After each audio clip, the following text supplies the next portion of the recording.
ভাবাপন্ন হয়ে শ্রীরাম নবদ্বীপে অন্তরঙ্গ ভক্ত দর্শন করে প্রভু আমার ধোলাই গড়াগড়ি দিলে। এই জগতে যেমন বাবা ইচ্ছা করলে সবকিছু পরিবর্তন করা যায়, কিন্তু একটি জিনিস জীবনে কোনোদিন পরিবর্তন করা সম্ভব না।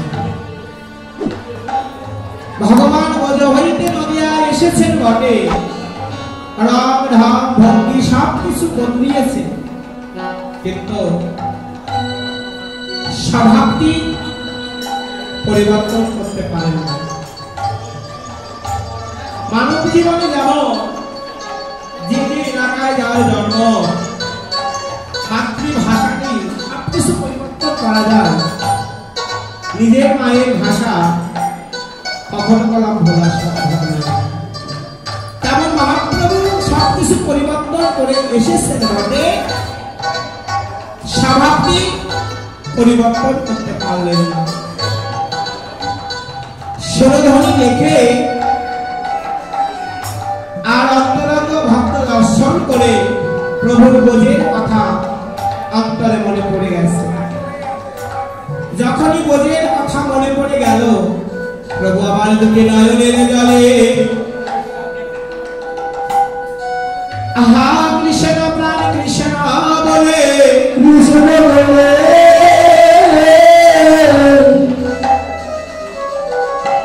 প্রভু আমার অন্তরঙ্গ ভক্তদের স্মরণ ভোগা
দেখে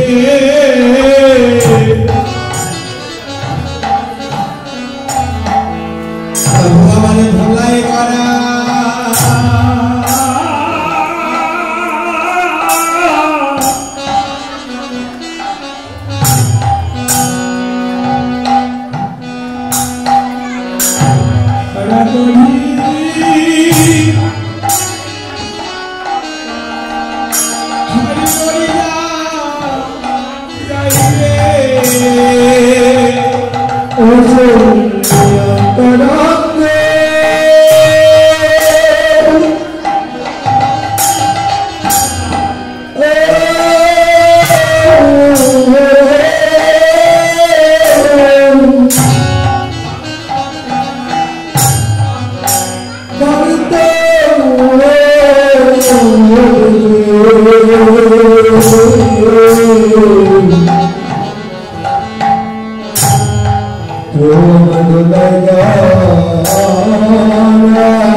আমার ভক্ত চরণ ধরিবে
ভক্ত ভাবাপন্ন হয়ে শ্রীরাম নবদ্বীপে আসলেন বটে। কেন আসলেন? বুঝি আর কি কোনো ধনের অভাব? শ্রীরাম বৃন্দাবনে আর কি কোনো কিছুর অভাব ছিল? তবু বধূ ছেড়ে মা যশোমতীকে ছেড়ে দিয়ে শ্রীরাম নবদ্বীপে আসলেন।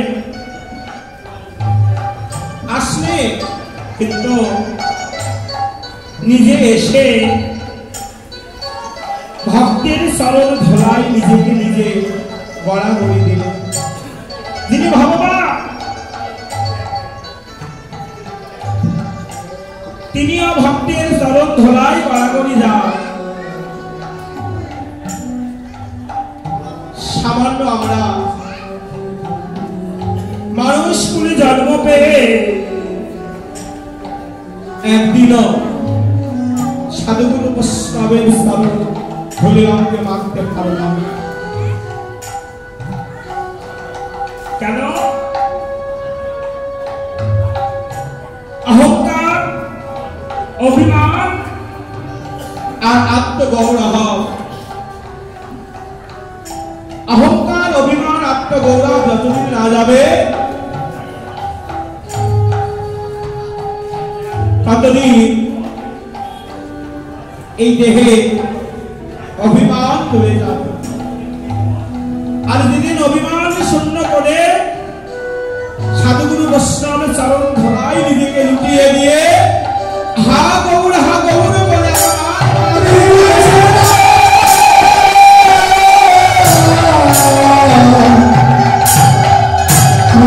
বলে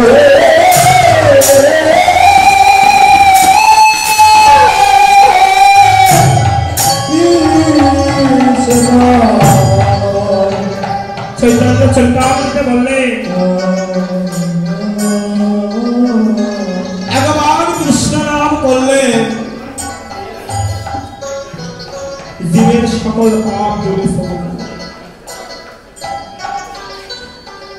কিন্তু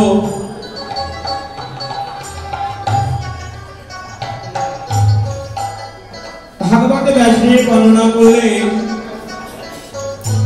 অনন্ত অনন্ত কোটি কাল কল্প ধরে যদি করো নাম সংকীর্তন তবে না পাইবে তুমি সেই ব্রজেন্দ্র নন্দের মাত্র। তাহলে কি এখানে ভুল বললেন? একবার কৃষ্ণ নাম করলে জীবের সকল পাপ চলে যায়। যদি একবার কৃষ্ণ বলবার মতো বলতে পারে, একবার হরি বলবার মতো যদি সে বলতে পারে, সকল পাপ ধুয়ে দিয়ে আমার গৌর গোবিন্দের আদর স্মরণে তার স্থান হয়ে যায়। একদিন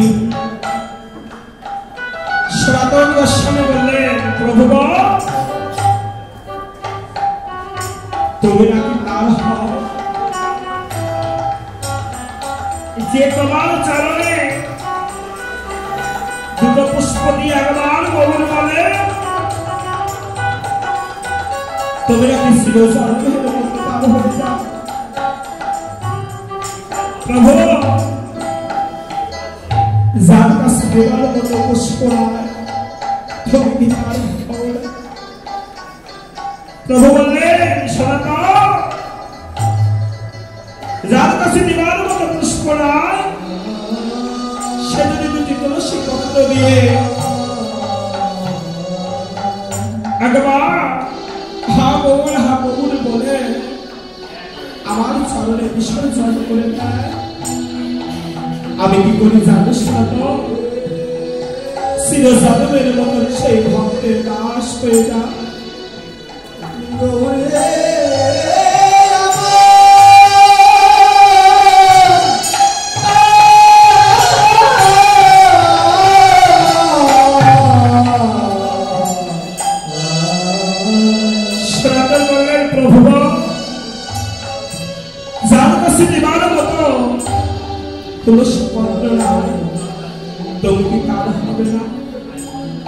प्रभु बोले, सनातन, সে যদি গুরু কৃপার বলে মন তুলসী আর নারায়ণ গঙ্গা জল একবার আমার চরণে অর্পণ করে, আমি কি করি জানো সনাতন?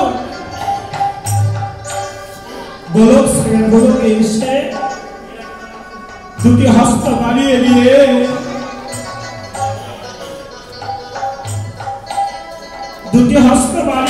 ভক্তে নিজের বক্ষ হৃদয়ে জড়িয়ে ধরে পশ্চাৎ কবি বললেন, প্রভু এত দয়াবান, এতই কৃপাময় তুমি, জগতে সবাইকে কৃপা করলেন, একমাত্র এই জগতে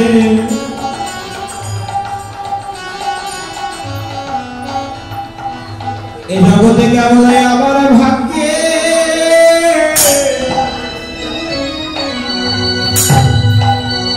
কৃপা হলো,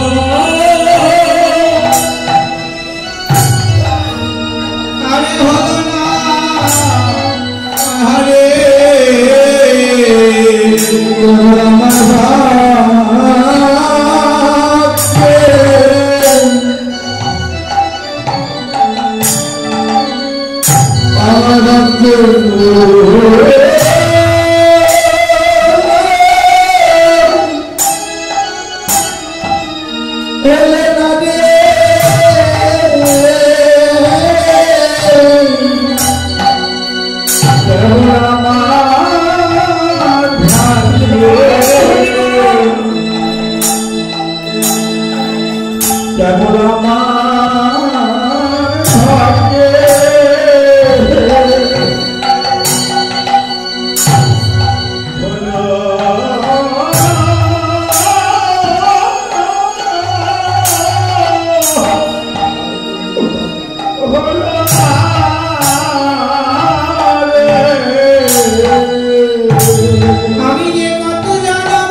জগতে আমার ভাগ্যে